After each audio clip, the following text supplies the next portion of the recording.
Hi guys, back with another video for you today. I got Dalya here with me. We've got a very unique fragrance to discuss with you today. It's from, it's from a guy who's mostly a photographer, and he did a collaboration with a very well-known perfumer, Marc Antoine Corticchiato, who's the perfumer for all the Parfum the Empire fragrances. And the fragrance is called Oeilleres l'objet parfumant, and basically Oeilleres means blinkers. So we're going to review this fragrance launched last year, and I'm sponsoring 3 samples giveaway for this fragrance as well for subscribers of this channel from the USA. So if you're curious to discover this very, very unique fragrance, which I think you think is very unique, so please stay tuned.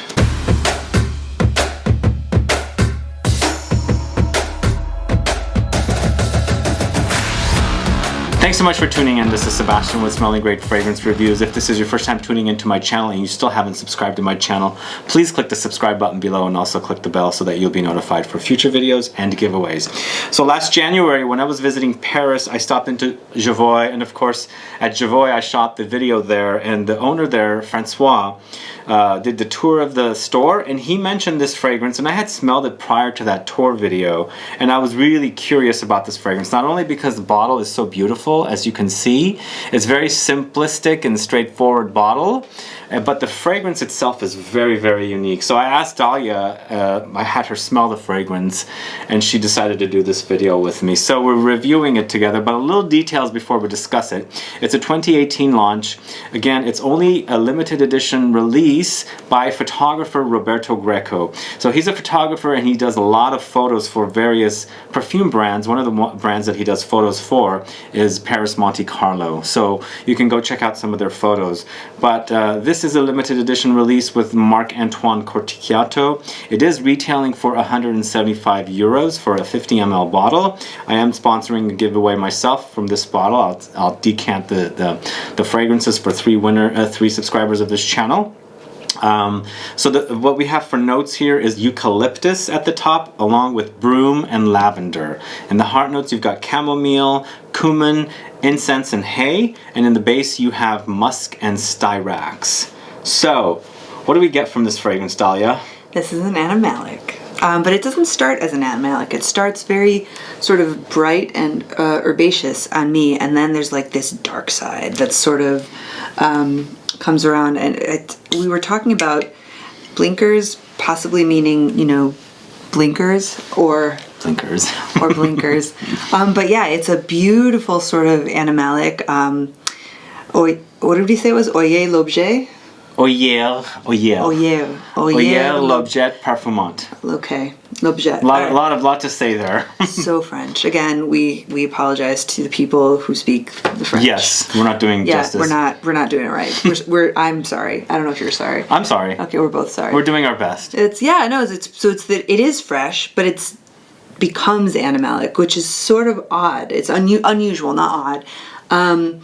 Starts out sort of fresh and bright and herbaceous, and then it's just sort of like almost like the fog coming in, like this animalic cloud of muskiness. Well, you're starting out when you're kind of basically entering like the forest. Mm-hmm. It's bright out, but it's really dark in there. And you start out with the eucalyptus. You got the broom, which is something I had to look up. Broom is a kind of flower that's yellow, kind of weedy. Okay. I didn't know what broom was. I thought it was like a broom you'd sweep the floor with, but it's not a broom that you sweep the floor with. It's an actual flower, weed flower. So, and then you got the lavender, but as the fragrance is developing, it starts getting darker and darker. You do experience chamomile. It's major chamomile. It smells like tea to me. Where are you? It smells like musk to me. Well, it's really, really musky. It's really musky. Yeah. Like there's lots of musk in here. I'm not sure if it's real musk, but it's really in there.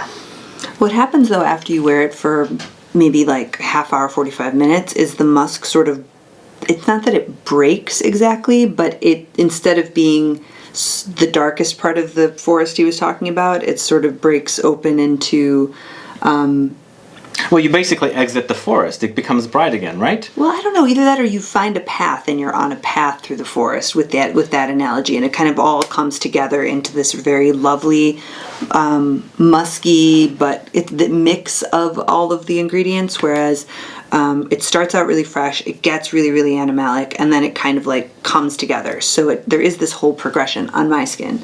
But I think personally, along the way to the journey that you're, going through in the forest, you come along to a barn, because for me, the hay is pretty dominant in here. I get lots of hay, and along with that musk, it does go into a little bit of a barnyardy kind of direction. What are your thoughts? I can go with that. You can go with that? I don't know if I see it as a barn though, because I was totally 100% in that narrative, and I didn't have a barn there ahead of time, so it doesn't fit. But dried grass, I would go with like dried grasses and sort of. It's very green too. Don't you experience greenness? I experience it more as a fresh sort of grassiness, and if that's green, then yes. But not in the green of, like, not like a mossy green, and not like a vegetal green. More of a grassy green. Well, I think grass is green. you know. But do you experience the spiciness? Do you get any of the eucalyptus spiciness, No. that like zinginess? Just a freshness at the beginning, like almost a. It's right there. I don't get eucalyptus. I get more of that that fresh. Greenish, grassier hay kind of. Not that hay is green, but. Well, I think hay starts out green, right? And then it dies.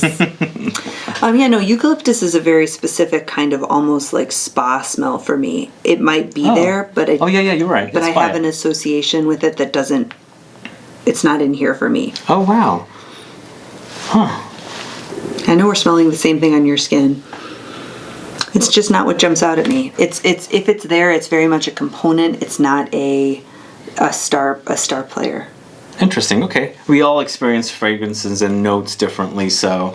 Yeah. But we definitely agree it's an animalic. We agree on that. It's not overly animalic though. Do we agree? It's not skanky funky. But it is musky. Buku musk. Buku musk. Yeah. Boku. Boku, if we're saying it correctly. Not that we've said any other French words correctly today. Do you experience any cumin? Let me try. The cumin I feel like is in there, but it's not jumping out. It's almost like it's like a cumin tea rather than like the cumin is like what do you call it when let's say you put it in water and it's kind of steeped. Yeah, it's like a steeped cumin rather than like sparkly cumin. I'd agree with that. You think? I don't know why, but I'm getting like tea, like a combination of chamomile tea and a cumin steeped in the water together. I agree on that too. Yeah. But yeah, so maybe the narrative changes and it's a little hut with a barn next to it deep in the woods, maybe. And then we're talking about sort of the care of that small holding in the middle of a forest, and it's less about going in and having like a hiking experience and more about sort of an earlier, simpler time. I don't know. There is a lot of narrative to this one.